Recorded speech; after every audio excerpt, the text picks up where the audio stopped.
అలా వీళ్ళందరూ వస్తూ నాటకాలు ప్రాక్టీసులు చేయటం ఇవన్నీ చేస్తుంటే వీళ్ళకి అన్నీ వండి పెట్టడం మా ఇంట్లోనండి. ఓకే. అలా చేస్తూ ఉండేవారు. అలా జరుగుతూ ఉండేది. జగ్గయ్య గారు కానీ ఇలా ఓకే. చేస్తూ ఉంటే వీళ్ళకి ఏంటంటే వీళ్ళు ఇలా కాదు, మనం నేషనల్ ఆర్ట్ థియేటర్స్ అనేసి పెట్టుకుని ఇంకా నాటకాలు వేద్దాం అనుకుని ప్రయత్నాలు చేస్తున్నప్పుడు విజయవాడలో గవర్నర్పేటలో అనుకుంటండి రామ్మోహన్ రావు గ్రంథాలయం అని ఉండేది నాకు. ఓకే. అది అందులో నాటకాలు ఏంటంటే అది ఆ రోజుల్లో ₹25 ఎంత ఉండేదంటండి దానికి.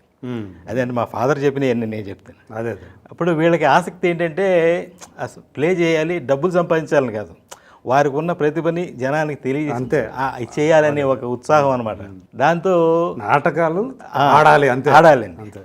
సరే, ఇది ఏంటంటే ఇందులో మా ఫాదర్ పాత్ర ఏంటంటే వీళ్ళందరినీ కోఆర్డినేట్ చేయటం, ప్రోగ్రామ్ అరేంజ్ చేయటం, నాటకాలు రిహార్సల్స్ చేయించడం, ఆ క్రమంలోనే సావిత్రి గారిని కూడా మా ఫాదర్ ఈ ఆవిడప్పుడు నాట్యాలు అవి చేస్తుంటే డైలాగులు ప్రాక్టీస్ చేయించడం, నాటకాలు మా ఫాదర్ మెయిన్గా వేస్తే ఆవిడ హీరోయిన్గా వేయటం ఇలాంటివి కూడా చేశారండి. అవునా?